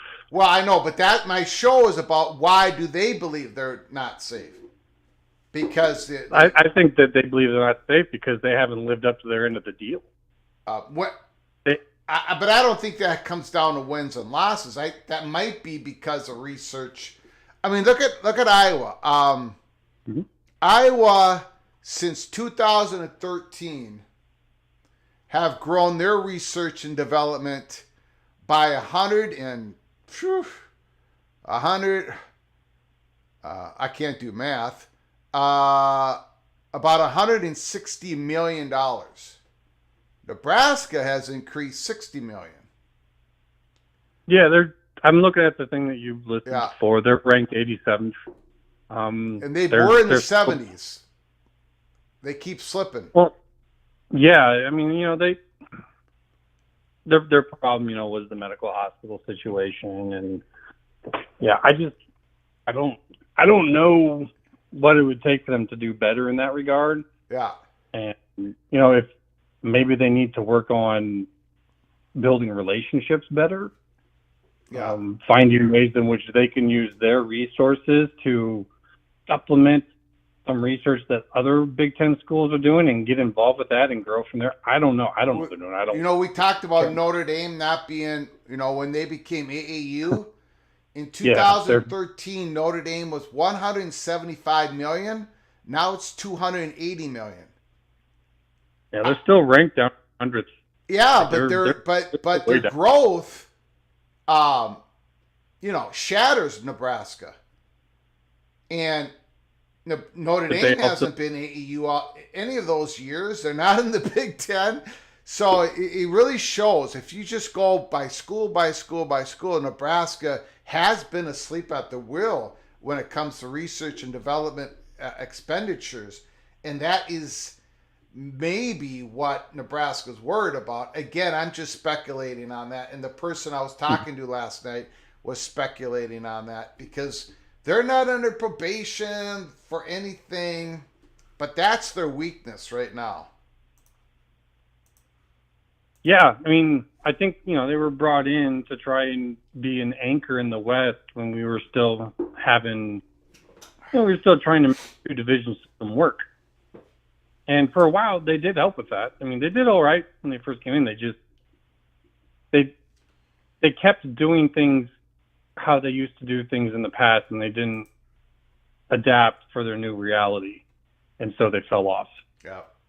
But I don't, because here's the thing: voting them out means one less school there to cast a no vote when, say, someone wants to vote out Indiana or Purdue. Like it doesn't really work. Like you're going to have a bunch of schools that are going to be like, nah, we're not trying to create that precedent. So I think they're safe. Oh, Nathan Doherty. I'm sorry to interrupt you, Immaculate. I apologize. Yeah. Nebraska's enrollment is significantly down right now. That's the panic. Something is making them panic. Maybe it's just that. Something's going on there. When you have Sam McEwen, a longtime beat writer, saying what he's saying, that everyone's talking about it, I don't know. We're just speculating here. But man. Well, I mean, if we're talking about enrollment at that point in time, I think this is one of those cases where football can really help. Yeah. We've seen at Alabama, their out-of-state enrollment has gone through the roof in the Saban era. Mm-hmm. Now, if Nebraska could get themselves back on point to where they're not the kick-around team in football, I think that becomes a much bigger part of the culture on campus.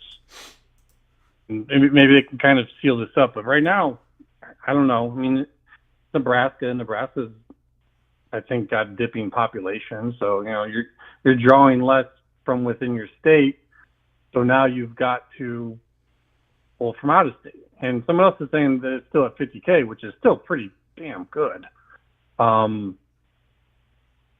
I don't know. They just need to get their football team back to being relevant.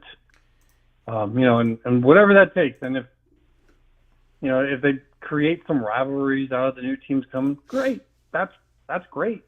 They can hopefully build one that wants to play them on Friday nights after Thanksgiving. That would be great too. Yeah. They can go do that.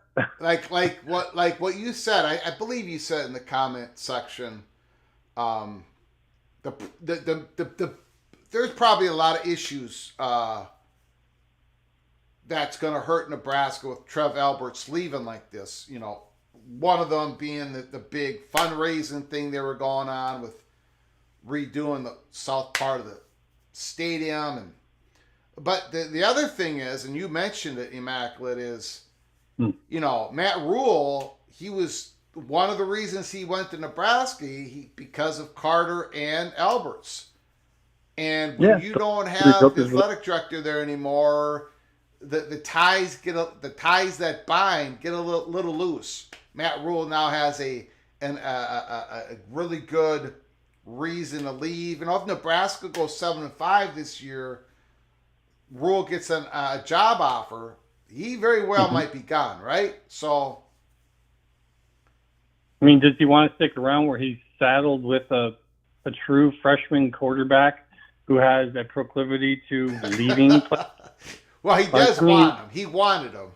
So he wanted him, of course, because he wanted something to build off of. But has he gotten the other recruits to come in because of that? I mean, that's like starter piece. You get a quarterback, and then you say, "Okay, guys, come. You want to play with this quarterback?" And with that history, maybe some of the other players are going to be looking at it going, "What if he doesn't stick around next year? He can probably go find another place to play, whereas I might have to drop down to sorry to say, but like a G5 team or something if people are transferring." So, I don't know. I think that when you lose the two guys who brought you in there, who got you to decide to come there, like that's a big deal, because now you don't know who you're going to be answering to or what they're going to hold you to, and they're both like probably going to be interim personnel. So then you're going to have someone else after them as well.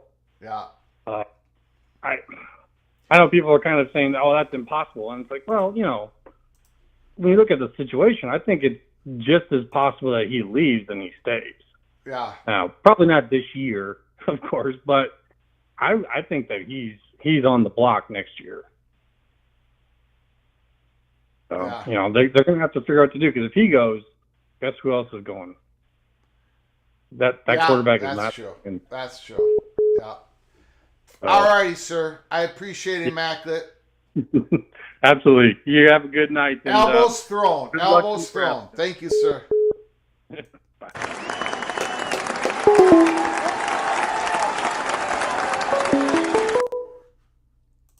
Oh, give us a call back. 763-260-1333. Phone lines are open. Hawkeye, Cornhusker, elbows being thrown. I'm glad that as a Golden Gopher, we're not part of that. It's March 16th. It's not September. It's not even middle of August. March 16th. We got elbows being thrown. Call from BJ. BJ, the floor is yours. How you doing, sir? I'm in on the last commenter about Nebraska. Hello. We lost you. Hello. All right. Now we're losing everybody. I don't know if it's the phones or what. 763-260-1333. Give us a call. Give us a call. I think. Okay, here we go. Let's see what's going on here. Call from Ryan. Ryan, I hope the phones are working. I hope you don't drop off, Ryan. The floor is yours. How you doing, sir? I am doing great. How are you, Greg? I'm doing good. Hey, I had to call in because I actually have a friend that is a lifelong Nebraska fan. Yes. And then normally he's talking me off the edge. This week was my turn to return the favor. But you're right. He has that feeling. But I'll kind of give you insight of where he's at. It has nothing to do with losing the Big Ten spot. He is not worried about that at all. Who's that? Your friend or? My friend. Okay, so all right. Yeah, so lifelong Nebraska fan. He's not worried oh, I'm going to get kicked out of the Big Ten. Yeah. That's not his worry. His worry is where did they lose their AD just to? It wasn't to Ohio State. It wasn't to Florida State. It was A&M. Well, what's the difference between the two I just said? Big Ten, ACC. They lost them to the SEC. That's who he's really scared of. Mm-hmm. And he's like, we as the Big Ten feel like we're on top of the world. But he's like, if the SEC wants to come full force after us, his fear is it's not him losing a spot in the Big Ten. His fear is what happens if Michigan or Ohio State decide to bail to the SEC. That's his fear. So that's the thing that he is like, I'm gonna watch my back. I'm not gonna sleep soundly because, man, if those two schools bail, the Big Ten now has to face the same reality that unfortunately the Pac-12 faced and fell apart with. The Big 12 faced, but survived, and the ACC is right in the middle of it. I would tell you, friend. He's afraid of that. I would tell you, friend. The chances of Michigan going to the SEC is 0.00000001%. Michigan's not going to the SEC. That's not happening. If you know anything about Michigan, and if Ohio State left, that would be a major blow, and that would be a big story. But I don't think anyone should be worrying about that as long as the SEC and the Big Ten revenues are comparable, and they are. So. Yeah. Anyways, but that's just like his thought process. Like I said, it's not like he's worried like, oh, the Big Ten's gonna kick us out, and the Big Ten's not gonna do that, right? No, like, what is the closest not. school to your new schools, but right? Nebraska, like, what's the closest school? But Nebraska seems to be worrying about it. Yeah. So ask him why he thinks that is. Yeah, and I can definitely ask him. But I know that that's his worry. He's like, man, if the SEC wanted to really come down, and I think that even I thought this, like when Petiti was coming down on Michigan, I'm like, careful how far you go with this, right? Like, don't take it too far, because if you ever push them far enough, they say like, fine, we're out, and that may be like, it might be a thing that the Big Ten needs to be careful of, like. You want to keep fighting these type of battles with your power people, like they take off, and then it's like, but the Big Ten, even if they were to lose, let's say the 0.0001% actually somehow happened, they're not going to be in the same position the Big 12 is. They're certainly not. I don't know that anybody's going to be in the position the Pac-12 was ever again. Yeah. Even the ACC, like I'm not a proponent that they're. After they lose the teams they're going to lose, and they're going to. Like, that's, I think, a reality. But I don't know that I'm like, oh, they're going to go the way of the Pac-12. The way of the Pac-12 happened because extreme mismanagement. And the ACC, I think, has a better chance of surviving, or possibly it comes down to all the pieces fall apart the way they do, and the ACC and Big 12 take the opportunity to merge. Or, however it happens, but I think they're more likely to survive in some form or fashion, even if all the teams fall apart. So, yeah, anyways, I just want to give that perspective. That's kind of where he's coming at, and that's why he's uncomfortable. And I think losing their AD to A&M and a lifelong Husker AD to A&M, that's his fear. It's not we just lost our AD, we lost our AD to an SEC school. Yeah. And so what does this mean if the SEC ever wants to come down on everybody? Yeah. But all righty, man. Anyways, I appreciate the call.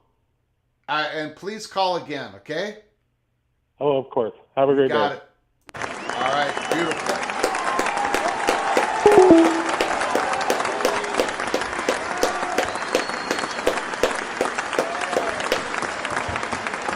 Now, I don't know the particulars when it comes to the Justin Fields to the Steelers trade, but a lot of people are coming down hard on the Chicago Bears with the trade. It seems like everybody believes that Chicago Bears did not get nearly enough in the trade. And look who they're coming down on. Remember who the president of the Chicago Bears is? Do you remember who the CEO of the Chicago Bears is? Mr. Kevin Warren. That's what people are talking about. Call from Nitwit. Nitwit Penn State Nitwit is on the line. The floor is yours. How you doing, sir? Oh, man, it's been a while, Greg, but I tell you what, things are exciting around here. Yes, they are. Great weather. Got great weather, spring ball. I was down in State College checking things out. Man, it's going to be, you're a football fan. We always have hope. Yes. In the spring. It's like a new start. Yes. And that's what makes college football special. Yep. How about it? Yep, I have hope throughout the summer, and then sometime in September, my dreams get smashed. But yes, I do understand what you're saying. I just reported from Penn State. I think there's a lot of excitement down there. We got 2 new cornerbacks from the SEC. I think we're going to have a good defense, and we'll go out there and play it and see how Drew Aller does. And I think it's going to be a fun season. Yeah, I'm a little worried about Aller. You remember how high I was on him last year. But this year, I'm in the old, I got to see it to believe it. Yep. You guys lose your great left tackle. You got your running backs back, though. So, right. Yeah, we'll see. Yeah, plus we got some excitement. We got some new coordinators. Mm-hmm. I think we'll have a sound gap defense, which I don't think we had under Manny Diaz against the run. I think that'll be different. I think, the former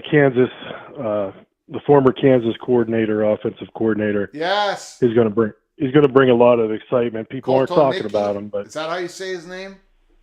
Yes, yes, he's going to. I'm just going to start calling him the Mad Genius because the great thing about him, he tailors his plays to the skills that he sees on the field, and I think that's it's rare to find that. So I think he has a lot of talent there that he'll be able to implement a system that highlights their skills and highlights their strengths. And he's not one of those guys that are going to this is my system and I'm going to implement it. You know what I mean? So he'll take a lot of different things and based on the talent he has, and that's a sign of a great coach. So I just wanted to call in. I don't think I haven't been following. I've been following the playoff things much, but I don't know if you covered this in previous calls or I missed it. What happens to the ACC if ESPN doesn't renew their contract? Well, then the ACC is going to have to be looking for a new media contract, right? Right. And in your opinion, here's the money shot. Yeah. Is there another media partner out there, or are they going to go down the Pac-12 road? What's your thoughts on that? They'll go down the Pac-12 route. I don't know if they'll go all the way down the Pac-12. I think there might be more schools that don't leave to another conference. Right. Right. The part that I'm murky on, and I poked and prodded on this, and I've gotten so many different answers, I've kind of thrown my hands and given up. But, if ESPN should decline to distribute ACC's content beyond the 2027 year, and if they declare that before February 1st, 2025, I still believe that the ACC will hold the grant of rights for each individual ACC school until that last contest is played in 2027. So in my opinion, there'll be like 3 years, let's say it happens 25, 20, like at least 3+ years left of the grant of rights, which is a lot less to pay out of. But I'm just saying, I still believe there's going to be a grant of rights that everyone's going to have to deal with, even if ESPN declares tomorrow we're not distributing ACC's content after 2027. All right, so that would be, if ESPN did that, do you agree this would be a ground-moving, ground-shaking thing? Oh, right? yes, absolutely. Absolutely. Yes. Yeah. Florida State, yes, absolutely. I just want to make sure, You know, there's still going to be a grant of rights to deal with, but Right. the hurdle, the mountain is no more a mountain. Now it's a hill, you know, basically. Right. So I always come things from an economic market perspective. So here's another question for you. Yeah. Since you're the godfather of college football. So here we go. Sure, right. I'm the fat The guy. ACC, the ACC, would it be more valuable the way it is, comparable to the Big 12? Or if you combine those two conferences with certain teams, would that package be more valuable? If ESPN leaves, Right. If ESPN leaves, right. So you can either put just the ACC content on the market, or a combination of the Big 12 and ACC on the market. What's going to be more valuable?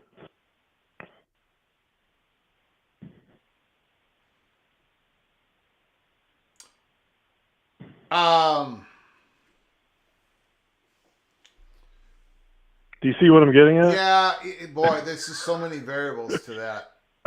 I mean, because the ACC is still not going to be worth more than $30 million, right? Well, I don't know. I mean, I don't know. $40 million? When you use the word valuable, value to universities not only the money but the exposure, right? Right. So right. I mean, but I mean Amazon, to a TV partner. Amazon what are you could come willing over to the pay? top. Apple could, right? But I don't know if that's more valuable, even if but it's more money. What's Fox willing to pay for the ACC No. it's currently structured? No. Fox won't. It would be $40 million? I don't know. Fox won't even do it because they're looking at grabbing some of those schools for the Big Ten. Right. And they would rather That's the issue that I think we go on here and we don't really talk about is there's not another option out there to not only are these schools in the Big 12 and ACC being left behind, there's not a media partner that could bring them up in revenue. You know what I'm saying? Like, probably not. I mean, right? Probably not. You're right. Right. So they're never going to gain a foothold, an equal footing in the whatever this college football market's going to be. So that's the sad part about it, because these market forces are not, you know, like the Big Ten is getting $75 million per school, and the SEC is getting, you know, $72 million, whatever you want to call it. There's nobody in the outside saying, okay, we're going to take these Big 12 schools with these AC schools, and we need a partner with $60 million. Do you understand what I'm saying? Yeah. That's not happening because there's no what's in the best interest of college football. There's no top-down structure that's saying, hey, this has got to happen. You know what I mean? And it's going to end up ruining college football, like in my opinion. Got it. Because you won't have, you know, in the future with this revenue, and Greg, I hate to say it, you know, you're going to have a Big Ten school that's getting $75 million a year, or maybe in the future $100 million a year, playing a Big 12 school that's only getting $45 million a year. Yeah. You know what I mean? And it's not going to be fair. Yeah. It's not. And that's the sad thing about it, because you look at those principles of college football. You always played under the same rules. You always had equal footing. Anybody can, you know, any given Saturday, right, Greg? I don't know if that's going to happen. Any given Saturday, yep. So, hey, man, thanks for taking my call. Go Penn State. This might be your year, Greg. I know Penn State always does good when everybody thinks, let's forget about Penn State. Yeah, well, Penn State's going to have to do it without the fat guy from Minnesota being on your bandwagon to drag you down into the mud. So maybe that's right. You're picking Ohio State. You're picking Ohio State. Yes. All right, buddy. Yeah, so I'm going to drag them in the mud next. All right. God bless, man. You take care. Appreciate it. Thank you, sir. Great call. Great call.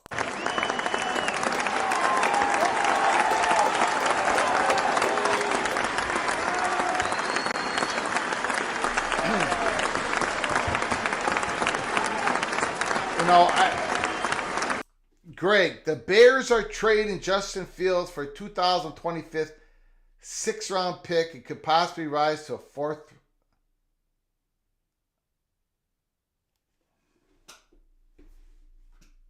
What? That's all the Bears are getting in this deal? That's all the Chicago Bears are getting in this deal? I feel like I'm losing my mind. Is everybody in the world blind? Please, Lord, give me a sign, a sign. I feel like I'm losing my mind. Is everybody in the world? Holy smokes. That doesn't even make sense. Is Justin Fields, I don't know what his contract is. Maybe is he out of his rookie contract? He's still in his rookie contract, right? I don't get it. I mean, shoot, the Vikings should have done this instead of having Sam Darnold to be the bridge quarterback. They could have had Justin Fields for a year. I don't know I don't know what Justin Fields' contract. Who cares? That's a terrible deal. He has one left year in his rookie deal.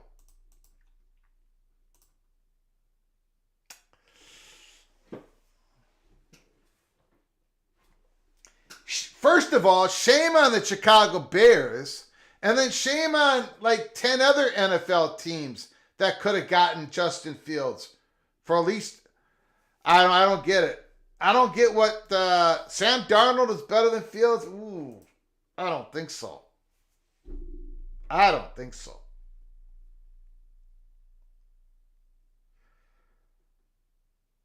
I'm not sure what's going on. Anyways, we are going to close down our live show. We've been on the air for longer than 2 hours, and I appreciate you all coming in. I appreciate the donations to help us keep the lights on here at this Rebel Outpost college football channel. I appreciate the comments and the great phone calls. Again, Nebraska is worried. I'm trying to figure out why they're worried. They should not be worried. Nebraska Cornhuskers should not be worried. But according to the interim president, Trev Albert, Sam McEwen, everybody's worried at Nebraska. Do they have a safe seat in the Big Ten? We at Peek Around the Corner say yes, they do. But we're just trying to figure out why the Nebraska Cornhuskers are worried. The only explanation that I could come up with is Nebraska's research and development expenditures, the growth since 2013 has been anemic. That's a kind word of saying it. So they're slipping and slipping and slipping. Is that why they're worried? I don't know. I am not the one that is spreading the rumor around. It's not me. It's not me. I don't believe Nebraska has anything to worry about. People in Nebraska, I guess they're worried. That's what the evidence shows us. So I appreciate all y'all coming in. Again, this week, we're going to continue to do a spotlight team every day this week. We did Houston today. We did LSU. We were going right through them. We did Indiana Hoosiers. We did Ohio State. Next week, we're going to continue the same thing as we gear up to, spring football games are going to be starting. We're hopefully going to do a couple watch parties of spring football games. But leading up into next Friday, March 22nd, Florida State versus the Atlantic Coast Conference in Mecklenburg County. In North Carolina, there's going to be a court case Friday. We're going to be covering it. We're going to be covering it leading up to March 22nd. We're going to cover it on March 22nd. I'm expecting the people that I've talked to, I'm expecting the judge not to do any ruling on Friday, to take it over the weekend, maybe into Monday, maybe into Tuesday. probably Tuesday, probably Wednesday of the following week. We're going to find out a lot of what's going on in the Holy Smokes Theater, ACC drama. So hope you stick with us here at Peek Around the Corner. If you haven't done so yet, or if you're new to the channel, please hit the subscribe button, smash the like button, and share the video with your family and friends. Thank you for joining me here on this beautiful Saturday afternoon. Now we are into the evening. So Saturday night is all right for PATC. Until next time, from all of us here at Peek Around the Corner, to all of you, please you all take great care of each other. Thank you so very much.